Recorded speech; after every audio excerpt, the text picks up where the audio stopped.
നമസ്കാരം. വിവരങ്ങൾ ശേഖരിക്കാൻ ഒരുപാട് വഴികളുണ്ട്. അതിലേറ്റവും ശക്തമായ ഒന്നാണ് ചോദ്യാവലി. അപ്പോ എങ്ങനെയാണ് ശരിക്കും നല്ല, കൃത്യമായ ഡേറ്റ തരുന്ന ഒരു ചോദ്യാവലി തയ്യാറാക്കുക? അതാണ് നമ്മളിന്ന് വിശദമായി നോക്കാൻ പോകുന്നത്.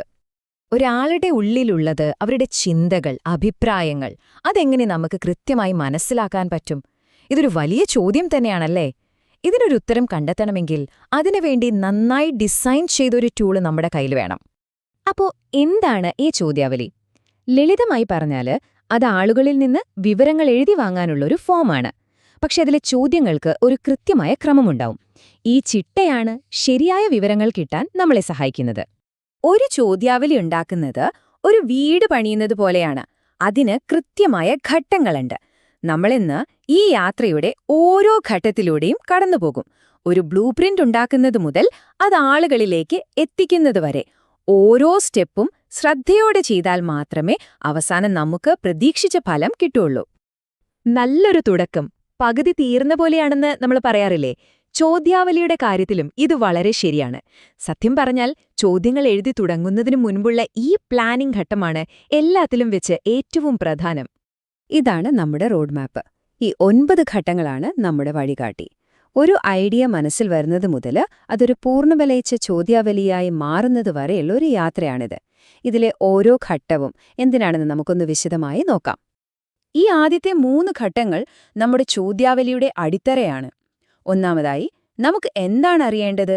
രണ്ടാമതായി, നമ്മൾ ആരോടാണ് ചോദിക്കുന്നത്? മൂന്നാമതായി, നമ്മൾ എങ്ങനെയാണ് ചോദിക്കുന്നത്? ഈ 3 കാര്യങ്ങളിലും നല്ല വ്യക്തത വേണം. ഈ അടിത്തറ എത്ര സ്ട്രോങ് ആണോ അത്രയും നല്ലതായിരിക്കും നമ്മുടെ ഫലം.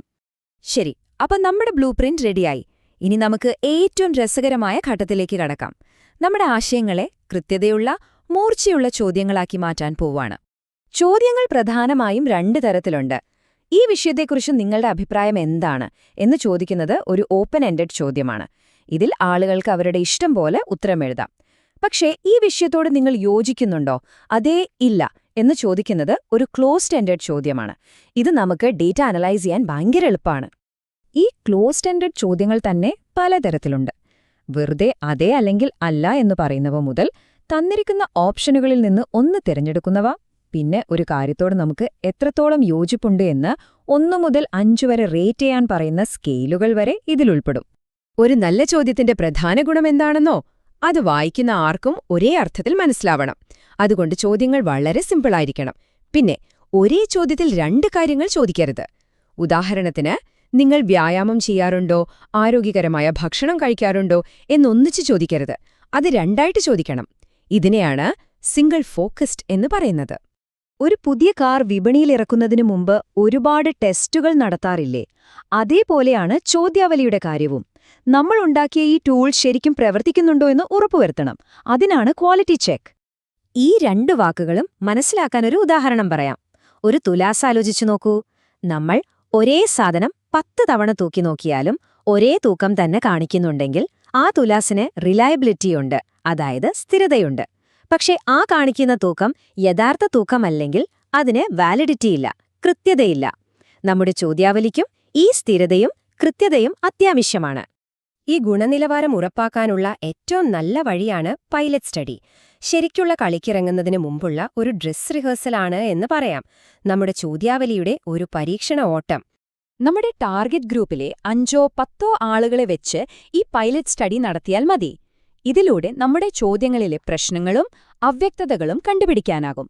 ഒരുപാട് ആളുകളിലേക്ക് എത്തുന്നതിന് മുമ്പേ തന്നെ ഈ തെറ്റുകളൊക്കെ തിരുത്താൻ ഇത് നമ്മളെ സഹായിക്കും.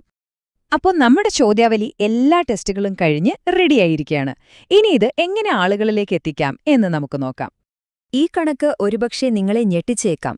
തപാൽ വഴി അയക്കുന്ന ചോദ്യാവലികൾക്ക് പലപ്പോഴും 4-1 ആളുകൾ പോലും മറുപടി അയക്കാറില്ല. അതായത് 25 മുതൽ 30% വരെ മാത്രം. ഇത്രയും കുറഞ്ഞ പ്രതികരണം നമ്മുടെ പഠനത്തിന്റെ വിശ്വാസ്യതയെ തന്നെ ചോദ്യം ചെയ്തേക്കാം.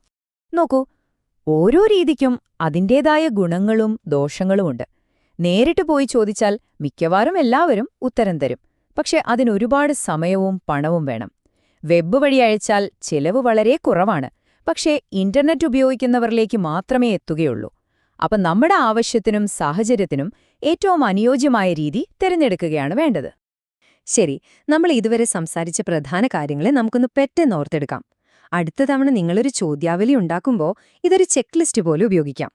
ചുരുക്കി പറഞ്ഞാൽ ഒരു മികച്ച ചോദ്യാവലിയുടെ രഹസ്യം ഈ 4 കാര്യങ്ങളാണ്: നല്ല പ്ലാനിംഗ്, സ്മാർട്ടായിട്ടുള്ള നിർമ്മാണം, കൃത്യമായ ടെസ്റ്റിംഗ്, പിന്നെ ശരിയായ വിതരണ രീതി. ഇത് 4 ഒത്തുവരുമ്പോൾ നമുക്ക് കിട്ടുന്നത് ഗുണമേന്മയുള്ള ഡേറ്റയായിരിക്കും. അപ്പോ ഒരു മികച്ച ചോദ്യാവലി നിർമ്മിക്കാനുള്ള ബ്ലൂ പ്രിന്റ് ഇപ്പോൾ നിങ്ങളുടെ കയ്യിലുണ്ട്. ഇനി ചോദ്യം ഇതാണ്: ഈ അറിവുപയോഗിച്ച് എന്ത് പുതിയ ഉൾക്കാഴ്ചകളാണ് നിങ്ങൾ കണ്ടെത്താൻ പോകുന്നത്?